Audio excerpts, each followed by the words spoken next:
1-2 കഷ്ടപ്പാടുകൾ ഓർക്കണം. ഇതെല്ലാം നിങ്ങളുടെ ആസ്തി ഭദ്രതയായിട്ട് മാറുകയാണ്. നിങ്ങളിപ്പോൾ കർത്താവിന് വേണ്ടി കുറേ കഷ്ടപ്പെടുന്നില്ലേ? രാവിലെ വെളുപ്പിന് കഴിഞ്ഞ ദിവസങ്ങൾ ഇവിടെ കുമളിയിൽ നിന്നൊരു രോഗി ഇവിടെ വന്ന് ഭാര്യയും ഭർത്താവുമായിട്ട് മക്കളൊക്കെ വന്നപ്പോൾ ഞാൻ ചോദിച്ചു എപ്പോൾ ഇറങ്ങിയെന്ന് ചോദിച്ചു. പറഞ്ഞു 3 മണിക്ക് ഇറങ്ങി വെച്ചാന്ന് ചോദിച്ചു. ഭയങ്കര മഴയായിരുന്നു വെച്ചാന്ന്. 3 മണിക്ക് ഇറങ്ങി. അപ്പോൾ ഇവിടെ 7:15 വന്ന് കുർബാന കൂടാൻ ഒത്തിയെന്ന് പറഞ്ഞു. 7:15 വന്ന് കുർബാന കൂടാൻ ഒത്ത്. ആ വർത്തമാനത്തിലൊക്കെ കുറേ സാധനങ്ങളുണ്ട്. അതാണ് എൻ്റെ പ്രശ്നം. 7:15 വന്നു. പിന്നെന്താ പറയണത്? കുർബാന കൂടാൻ ഒത്തു. അത് വലിയ ഒരു കാര്യമായിട്ടാണ് അവർ പറയണത്. കുർബാന കൂടാൻ ഒത്തില്ലെങ്കിൽ ഇന്ന് കുർബാന കൂടിയില്ല എന്നും പറഞ്ഞുകൊണ്ട് അതിൽ വല്ല കുഴപ്പമില്ലെന്ന് പറഞ്ഞിരിക്കുന്ന ആൾക്കാരുണ്ട്. ഇവിടേക്കാണ് പണി മേടിക്കണത്.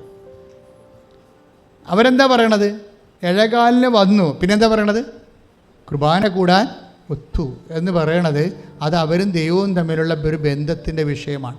കുർബാന കൂടില്ല, കുഴപ്പമില്ല, ഉടമ്പടി എടുക്കാൻ ഒത്തല്ല എന്ന് പറയണതാണ് സാധാരണ ആൾക്കാർ പറയണത്. കുർബാന നമ്മുടെ പള്ളിയിലും ഉണ്ടല്ലോ, എപ്പോഴെങ്കിലും കൂടിയാൽ മതിയല്ലോ എന്നൊക്കെ വിചാരിക്കും. അങ്ങനെയല്ല. ഇവർക്കൊക്കെ ഒരു ആന്തരിക ബന്ധമുണ്ട് ദൈവവുമായിട്ട്. ആന്തരിക ബന്ധം ദൈവമായിട്ട് നമുക്ക് വേണ്ടത് വ്യക്തിബന്ധമാണ്. പക്ഷേ ബെറിദ് എന്ന് പറയുന്ന അച്ഛൻ പറഞ്ഞില്ല, ഉടമ്പടി എന്ന് പറയുന്ന ഹീബ്രു വാക്കിന് റിലേഷനാണ്. പക്ഷേ ഈ റിലേഷൻ എന്ന് പറയണത് എന്താണ്? നമുക്ക് എല്ലാവരും ആയിട്ട് റിലേഷനൊക്കെ ഉണ്ടാവും അല്ലേ? പക്ഷേ ചില റിലേഷൻ കമ്മിറ്റഡ് ആയിട്ടുള്ള ഫസ്റ്റ് ഹാൻഡ് റിലേഷനാണ്. നിങ്ങൾ അമ്മയും മകൾക്കും തമ്മിലുള്ള റിലേഷൻ എന്താണ്? ഫസ്റ്റ് ഹാൻഡ് റിലേഷൻ അല്ലേ? സെക്കൻഡ് ഹാൻഡ് റിലേഷനുണ്ട് അല്ലേ?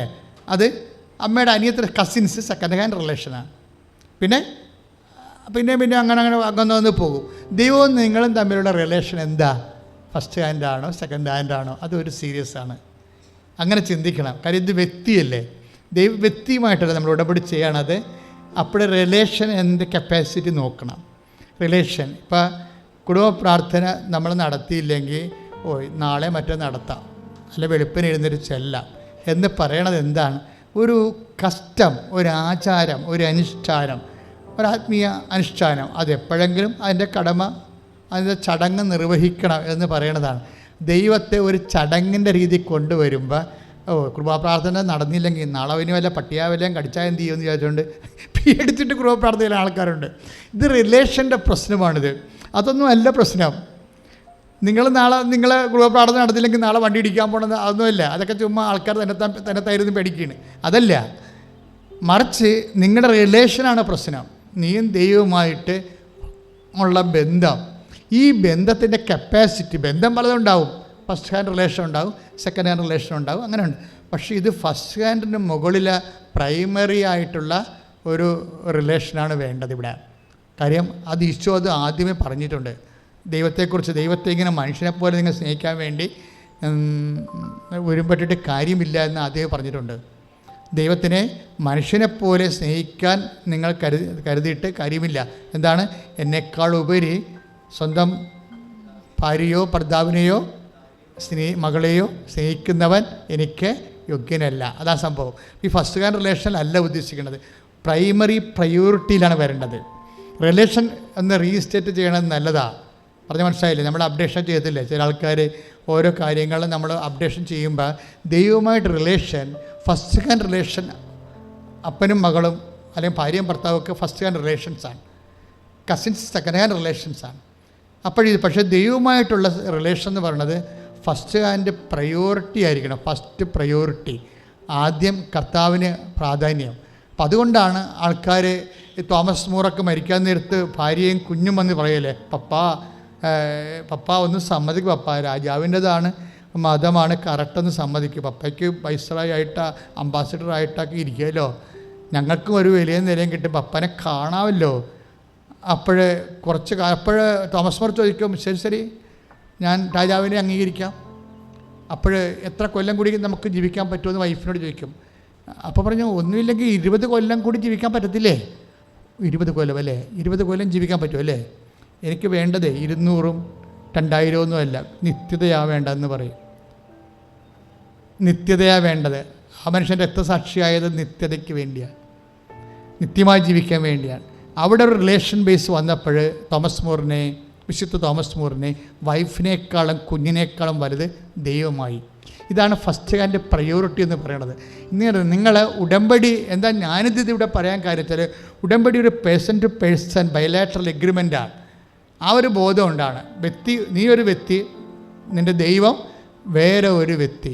നിങ്ങളൊന്ന് ചിന്തിച്ച് നോക്കിയേ, ദൈവം ഒരു എഗ്രിമെൻറ്റിന് തയ്യാറായി നിൻ്റെ മുമ്പിൽ നിൽക്കുന്നതാണ്. അതിൻ്റെ ചരിത്രമാണ് ബൈബിള്. ദൈവം ഒരു എഗ്രിമെൻ്റ് എന്ത് ബേസിൽ നമ്മളും ദൈവമായിട്ട് എഗ്രിമെൻ്റ് ചെയ്യാൻ. പണ്ട് എലി കുളിച്ചോണ്ട് വന്നപ്പോൾ, അങ്ങനെ കഥയാണ് കേട്ടോ, ഞാൻ ഇടയ്ക്ക് കഥ പറയാറില്ല, ഞാൻ പെട്ടെന്ന് ഓർത്ത പറഞ്ഞാൽ, എലി കുളിച്ചോണ്ട് നിൽക്കുകയാണ് പുഴയിൽ. അപ്പോഴേ കുളിച്ച് കയറിയപ്പോൾ എലിയുടെ നിക്കർ കാണാനില്ല. അപ്പോൾ എൻ്റെ നിക്കറെന്ത് എല്ലാവരും നോക്കറുണ്ട്. അപ്പോഴാണ് ആന വന്നത്. ആനയോട് ആന എൻ്റെ നിക്കർ എടുത്താന്ന് ചോദിച്ചു. കഥ മനസ്സിലായില്ലേ? എന്താണ് എലിയുടെ നിക്കറൊക്കെയാണ് ആനക്ക് പാകമാകണത്. ആനയോട് എലി ചോദിക്കണേ എൻ്റെ നിക്കർ എടുത്താന്ന് ചോദിച്ചു. എന്നുവെച്ചാൽ എലിയുടെ നിക്കർ ആനക്ക് പാകമാകുക. ഇതാണ് ദൈവവും മനുഷ്യനും തമ്മിലുള്ള പ്രപ്പോഷൻ. പിടിയിട്ടില്ലേ? ഈ ആളിനോട് നമ്മൾ ഹെൽപ്പ് ചെയ്യാൻ വേണ്ടിയാണ് എഗ്രിമെൻ്റ് ചെയ്യാൻ പറയണത്. ദൈവം നമ്മളുമായിട്ട് നമ്മൾ ഉടമ്പടി ചെയ്യാൻ നമ്മൾ ഈക്വൽ പാർട്ട്നേഴ്സ് അല്ല. ആണോ? ദൈവവും നമ്മളും തമ്മിൽ ഈക്വൽ പാർട്ട്നേഴ്സാണോ? അല്ല. എന്നിട്ട് പ്രൈമറി ഇനിഷ്യേറ്റീവ് എടുത്തിട്ട് ദൈവം നമ്മളുമായിട്ട് എഗ്രിമെൻ്റ് ചെയ്യാൻ എന്ന് വെച്ചാലേ ഇവിടുത്തെ എഗ്രിമെൻറ്റിനെ കുറിച്ചല്ല പറയണത്. മാത്രമല്ല ബൈബിൾ മൊത്തം എഗ്രിമെൻറ്റാണ്. ബൈബിൾ മൊത്തം ഉടമ്പടിയാണ്. ഉടമ്പടി പുസ്തകം എന്നാണ് എൻ്റെ പേര്. ഇപ്പോൾ ഉടമ്പടി പുസ്തകം എന്ന് പറയുന്നത് കൃപാസനത്തിലെ പുസ്തകത്തിനാണ് പറയുന്നത്, അല്ലേ? പണ്ട് ബൈബിളിനെ വിളിച്ചിരുന്ന പേര്, മോസസ് പോലും ബൈബിളിനെ വിളിച്ചത് ഉടമ്പടി പുസ്തകം എന്നാണ്. നമ്മൾ അറിയണമെങ്കിൽ 24:7 പുറപ്പാടിൻ്റെ പുസ്തകം 24:7 അനന്തരം ഉടമ്പടി ഗ്രന്ഥമെടുത്ത് ജനങ്ങൾ കേൾക്കെ വായിച്ചു. അപ്പോൾ അവർ പറഞ്ഞു, കർത്താവ് കൽപ്പിച്ചതെല്ലാം ഞങ്ങൾ ചെയ്യും. അതാണ് ഉടമ്പടി. എപ്പിടി കിട്ടില്ലേ? അവൻ പറഞ്ഞതുപോലെ ചെയ്യുക. അതാ പരിശുദ്ധ അമ്മ പറഞ്ഞതല്ലത്. ഉടമ്പടി ബൈബിൾ ഒരു ഉടമ്പടി പുസ്തകമായിരിക്കുമ്പോൾ ദൈവമാണ് ഇനിഷ്യേറ്റീവ് എടുക്കുന്നത് ഉടമ്പടി ചെയ്യാൻ, നമ്മളല്ല. നമ്മളെ ഉടമ്പടിയുമായിട്ട് നമ്മളും ദൈവവുമായിട്ട് ഈക്വൽ പാർട്ട്നേഴ്സ് അല്ല ഉടമ്പടി ചെയ്യാൻ വേണ്ടി. അതുകൊണ്ടാണ് ദൈവം ഇനിഷ്യേറ്റീവ് എടുക്കുന്നത്. ദൈവം ഇനിഷ്യേറ്റീവ് എടുക്കുമ്പോൾ അറിയാമല്ലോ, ഈ ക്രിസ്തുവിനെ നമുക്ക് നൽകുന്നത് ഒരു ഉടമ്പടിയുടെ ഭാഗമാണ്. ക്രിസ്തുവിനെ നമുക്ക് നൽകുന്നത് ദൈവം നൽകിയത് ഒരു ഉടമ്പടിയുടെ ഭാഗമാണ്. പക്ഷേ ഒന്നും ചോദിച്ചില്ല, അഡ്വാൻസോ ഒന്നും ചോദിച്ചില്ല. ബാക്കി എല്ലാത്തിനും നിബന്ധനകളുണ്ട്. ക്രിസ്തുവിനെ നൽകാൻ വേണ്ടി നമ്മളോട് നിബന്ധന ഒന്നും ചെയ്യാൻ പറഞ്ഞില്ല. ഇപ്പം നിങ്ങളോട് ഞങ്ങൾ പറയുന്നില്ല, മരിയൻ ഉടമ്പടിക്ക് നിബന്ധന ഉണ്ട്. രോഗികളെ സന്ദർശിക്കണം, ഭക്ഷണമില്ലാതെ ഭക്ഷണം കൊടുക്കണം. ഞാൻ രോഗിയായിരുന്നു, നിങ്ങളെന്നെ സന്ദർശിച്ചു, എനിക്ക് വിശ്വം നിങ്ങൾക്ക് ഭക്ഷണം തന്നു എന്നൊക്കെ പറയുമ്പോഴേ നിങ്ങളോട് നിബന്ധന പറയും. പക്ഷേ ക്രിസ്തുവിനെ ആണ് ലോകത്തിൻ്റെ ഏറ്റവും വലിയ വാഗ്ദാനം. ആരാണ്? ദൈവപിതാവിൻ്റെ ഏറ്റവും വലിയ വാഗ്ദാനം എന്താണ്? ക്രിസ്തുവാണ്. പക്ഷെ ക്രിസ്തുവിനെ നമുക്ക് ചെയ്യാൻ വേണ്ടി ദൈവം ഉടമ്പടി ചെയ്യുമ്പോഴേ ദൈവം ഒരു നിബന്ധനയും ചെയ്യാൻ പറഞ്ഞിട്ടില്ല. അത് ഫ്രീ ഗിഫ്റ്റാണ്, കംപ്ലീറ്റ് ഫ്രീ ആണ്. കാര്യം എന്തുകൊണ്ടാണ്? ക്രിസ്തുവിന് വില വെക്കാൻ നമുക്ക് പറ്റത്തില്ല. നമ്മൾ എന്ത് കൊടുക്കും വിലയായിട്ട്? അവൻ്റെ വിശുദ്ധമായ രക്തത്താൽ ലോകരാശിയെ വീണ്ടെടുക്കാൻ വേണ്ടി പോകുമ്പോൾ അതിന് എന്ത് വില കൊടുക്കും? അതുകൊണ്ട് നമ്മളോട് നിബന്ധനകളില്ലാത്ത ഒറ്റ ഉടമ്പടിയേ ഉള്ളൂ. ദൈവം ദാവീദിനോട് ചെയ്ത ഉടമ്പടിയാണ്. അവിടെ നിബന്ധനകളില്ല. ഐസായിലൂടെയാണ് അത് വെളിപ്പാക്കുന്നത്. ഐസായിലൂടെയാണ് ദൈവം ദാവീദിനോട് ക്രിസ്തുവിനെ ലോകത്തിന് കൊടുക്കുന്ന ഉടമ്പടി ചെയ്യണത്. അതുകൊണ്ടാണ് ക്രിസ്തുവിനെ ദാവീദിനെ പുത്രനൊക്കെ വിളിക്കുന്നതിൻ്റെ കാരണം അതാ. 2 സാമുവേൽ 7, അതായത് 12 തൊട്ട് വായിക്കാം.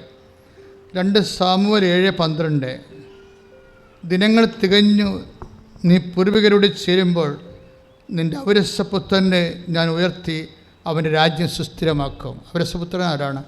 സോളമനാണ്. സോളമൻ്റെ രാജ്യം സുസ്ഥിരമാക്കുന്നതിനെക്കുറിച്ചാണ് പറയണത്.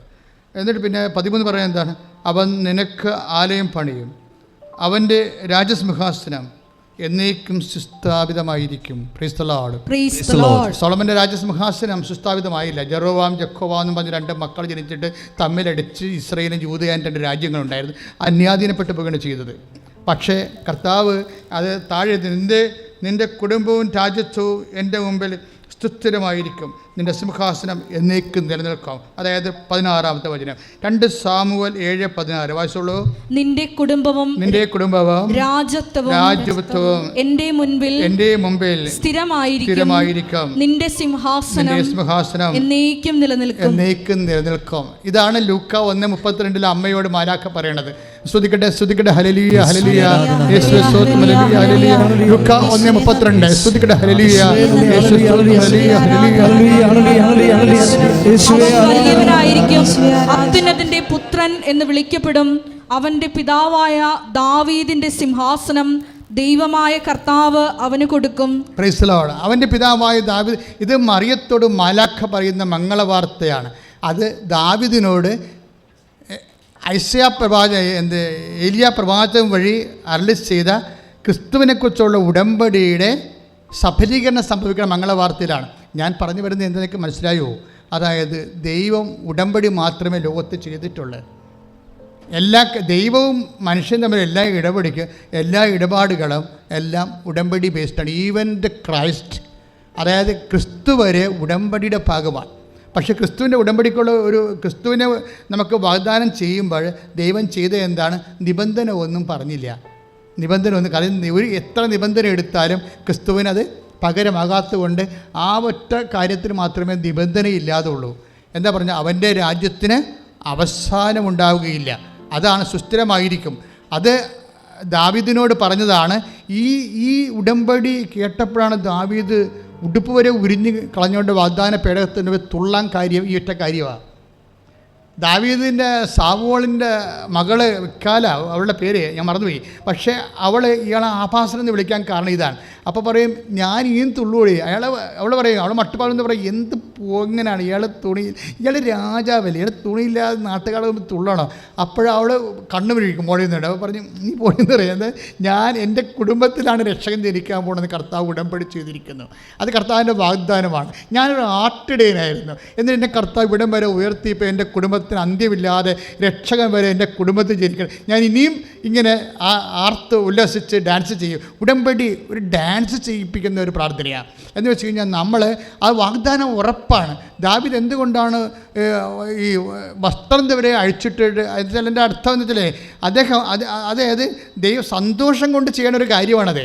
സന്തോഷം കൊണ്ട്, അതായത് വാഗ്ദാന പേടകത്തിൻ്റെ ചുറ്റുവള കറങ്ങി നടന്ന് ഡാൻസ് കളിക്കും. എന്തിനാ പറഞ്ഞത്? ഈ ഉടമ്പടി എടുത്തതിനെ അത്രയും അധികം വിശ്വസിച്ചതിലേ എത്രയോ വർഷങ്ങൾക്ക് ശേഷമാണ് അത് നിറവേറണത്. പക്ഷേ അത് നിറവേറിയതുപോലെയാണ് ഈ മനുഷ്യൻ ഡാൻസ് കളിക്കണത്. അതെന്ന് പറയുന്നത് അമ്മയെ കാണുമ്പോൾ എലിസബത്ത് എന്താ പറയണത്? അമ്മയെ കാണുമ്പോൾ എലിസബത്ത് എന്താ പറയണത്? മേരി, കർത്താവ് നിന്നോട് അളിച്ചത കാര്യങ്ങളെ നിറവേറുമെന്ന് വിശ്വസിച്ച നീ ഭാഗ്യവതി. അതാണ് സംഭവം. അപ്പോൾ ഉടമ്പടി എടുക്കുമ്പോൾ തന്നെ ഞാൻ എന്താ ഉദ്ദേശിക്കണത്? ഉടമ്പടി എടുക്കുമ്പോൾ തന്നെ നിങ്ങൾ തുള്ളിച്ചാടണം. എന്താണ്? അതർ പാർട്ടി, കൗണ്ടർ പാർട്ടി, നിങ്ങളുടെ ഇരിക്കൽ പാർട്ട്ണറാണ് നിൽക്കുന്ന ആൾ വിശ്വസ്തനാണ്. ഇച്ചയെ കണ്ട ആൾക്ക് അനുഗ്രഹം പ്രാപിച്ച ആൾക്കാരില്ല. കാനങ്കാരിയൊക്കെ എന്താ ചെയ്യുക? കാനങ്കാരിയുടെ വിശ്വാസം, അതായത് 15 നമ്മുടെ മത്തായി ശ്ലീഹായുടെ സുവിശേഷം 15:22 വായിച്ചോളൂ. മത്തായി ശ്ലീഹ 15:22. സ്തുതിക്കട്ടെ ഹല്ലേലൂയ.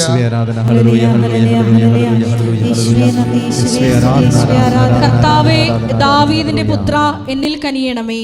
കാനങ്കാരി പറയണതാ അല്ലേ? എന്നാ സംഭവിച്ചിരിക്കണത് അവൾക്ക്? വായിച്ചോളൂ. യേശു അവിടെ നിന്ന് പുറപ്പെട്ട് ടയർ, സീദോൻ എന്നീ പ്രദേശങ്ങളിലെത്തി. അപ്പോൾ ആ പ്രദേശത്ത് നിന്ന് ഒരു കാനാൻകാരി വന്ന് കരഞ്ഞപേക്ഷിച്ചു, കർത്താവേ ദാവീദിന്റെ പുത്ര എന്നിൽ കനിയണമേ, എൻ്റെ മകളെ പിശാച് ക്രൂരമായി ബാധിച്ചിരിക്കുന്നു. ഇവിടെ വെച്ചാൽ ദാവീദിന്റെ പുത്ര എന്ന് വിളിക്കുമ്പോൾ യേശുവിനെ വിളിക്കാൻ തന്നെ ഉടമ്പടിയുടെ ദൈവപുത്ര എന്നാണ് വിളിക്കണത്. ഉടമ്പടിയാണ് അവിടുത്തെ വിഷയം.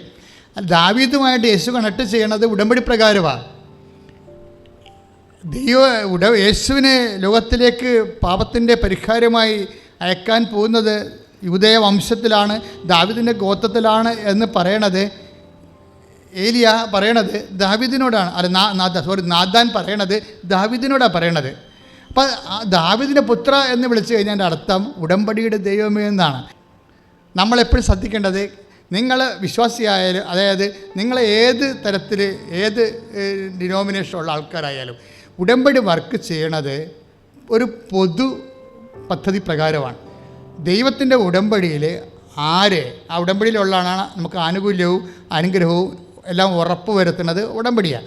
അതിൽ വിശ്വാസം നമുക്ക് തോന്നിയാൽ തീർച്ചയായിട്ടും നമുക്ക് അതിൻ്റെ നമുക്ക് മെറിറ്റില്ലായിരിക്കും.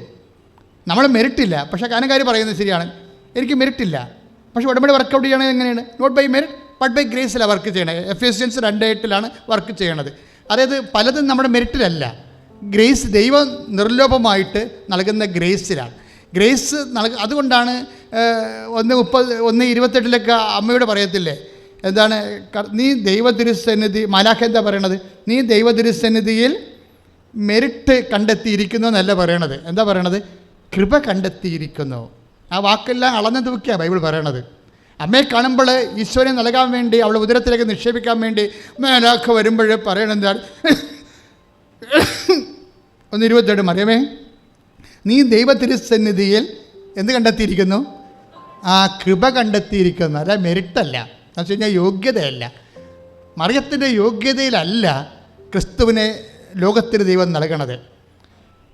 കാര്യം ക്രിസ്തുവിനെ സ്വീകരിക്കാൻ വേണ്ടി മാത്രം ഈ ലോകത്ത് മനുഷ്യൻ്റെ സന്തതിയിൽ ആരും യോഗ്യമല്ല. അപ്പോൾ ദൈവം നിർലോഭമായി കൊടുക്കുന്ന ഗ്രേസാണ്. പക്ഷേ ഗ്രേസിന് വേണ്ടി തിരഞ്ഞെടുത്തതാകട്ടെ മറിയം. കാര്യം മറിയം ഗ്രേസ് തിരഞ്ഞെടുക്കാൻ വേണ്ടി മാത്രം യോഗ്യതയാണ്. അതാണ് മറിയത്തിൻ്റെ യോഗ്യത.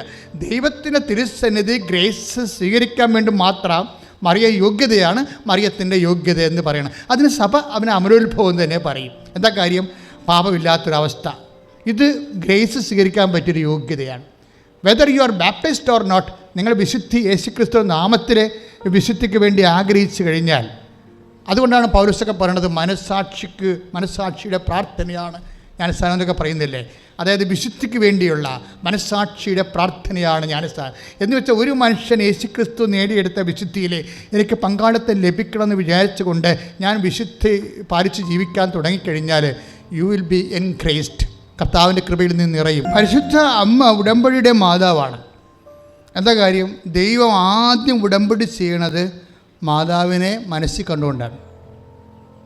മാതാവിനെ കാര്യം ക്രിസ്തുവിനെ ലോകത്തേക്ക് കൊടുക്കാൻ വേണ്ടി ദൈവം ഒരു സ്ത്രീയെ വിഭാവന ചെയ്തുകൊണ്ട് ആണ് ആദ്യ ഉടമ്പടി മനുഷ്യരാശിയുമായിട്ട് ചെയ്യണത്. ആദ്യ ഉടമ്പടി ഏതാണ്? 3:30 ഉൽപ്പത്തി പുസ്തകം 3:15 എന്താ പറയുന്നത്? സർപ്പത്തോട്, പിശാചിനോട്, സാത്താനോട് ദൈവം പറയുന്നതാണ് ആദ്യ ഉടമ്പടി. എന്താണത്?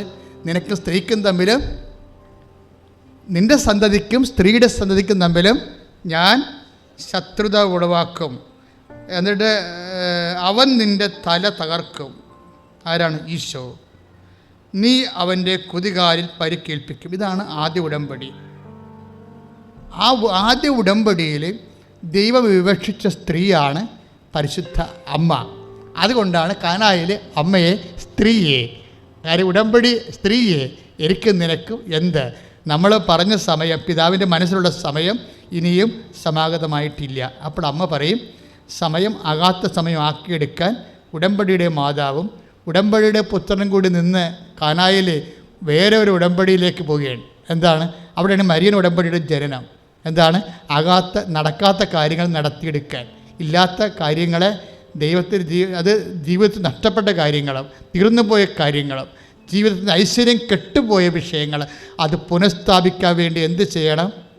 അവൻ പറയണ പോലെ ചെയ്തുകൊണ്ട് ഒരു പുതിയ ഉടമ്പടിയാണ് ഇന്ന് മരിയൻ ഉടമ്പടി എന്ന് പറഞ്ഞ് ദൈവം നമുക്ക് നൽകിയിരിക്കുന്നത്. അത് അമ്മയുടെ പ്രത്യക്ഷീകരണത്തിൻ്റെ ഭാഗമാണ്. ഉൽപ്പത്തി മുതൽ ഈ മരിയൻ ഉടമ്പടി വരെ ഉള്ളതെല്ലാം എന്താണ്? ബൈബിള് ഉടമ്പടി മാത്രമേ ഉള്ളൂ, വേറെ ഒന്നുമില്ല. ദൈവം നിൻ്റെ ജീവിതത്തിലെ ഐശ്വര്യം പുനഃസ്ഥാപിക്കാനുള്ള ഏക സ്വർഗീയ നടപടിയുടെ ഭാഗമായിട്ടാണ് ഉടമ്പടി വരുന്നത്. ആ ഉടമ്പടി എന്താണെന്നാണ് ഉടമ്പടി, ബൈബിൾ തന്നെ ഉടമ്പടി പുസ്തകമാണെന്ന് ഞാൻ പറഞ്ഞില്ലേ. പുറപ്പാടിൻ്റെ 24:7 അനന്തരം പറഞ്ഞേ, അനന്തരം ഉടമ്പടി ഗ്രന്ഥമെടുത്ത് ജനങ്ങൾ കേൾക്കെ വായിച്ചു.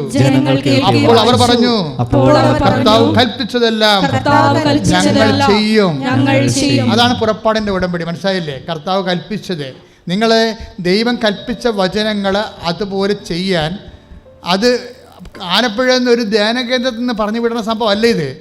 അനാദികാലം മുതലേ ഉള്ള ഒരേ ഒരു നടപടിക്രമമാണിത്. എന്താണ്? ഏത് കാലത്ത് ജനിച്ചാലും ഏത് രാജ്യത്ത് ജനിച്ചാലും നിനക്ക് ഐശ്വര്യം പുനഃസ്ഥാപിക്കണമെങ്കിൽ എന്താ മാർഗം? എന്താണ്? കർത്താവ് പറഞ്ഞതെല്ലാം, അതാണ് പറയണത്. കർത്താവ് കൽപ്പിച്ചതെല്ലാം പറഞ്ഞേ, കർത്താവ് കൽപ്പിച്ചതെല്ലാം ഞങ്ങൾ ചെയ്യും. ഞങ്ങൾ ചെയ്യും. ഞങ്ങൾ അനുസരണയുള്ളവരായിരിക്കും. ഞങ്ങൾ അനുസരണയുള്ളവരായിരിക്കും. അതാണ് പുറപ്പാടിൻ്റെ പുസ്തകം 7:23 പറയുന്നത്. കാര്യം 24:7 പറയുന്നത് എന്താണ്? ഞങ്ങൾ അനുസരണയുള്ളവരായിരിക്കും. അനുസരണയുള്ളവരായ എന്താ ഗുണം? എന്താ? കർത്താവ് കൽപ്പിച്ചതെല്ലാം ചെയ്താലുള്ള ഗുണം എന്താ? അനുസരിച്ചാൽ നിങ്ങൾ ഐശ്വര്യം പ്രാപിക്കും. കൈ ഇടിച്ച് കർത്താവ് അനുസരിക്കുക. യേശുവേ സ്തോത്രം. ഹല്ലേലൂയ. Hallelujah hallelujah hallelujah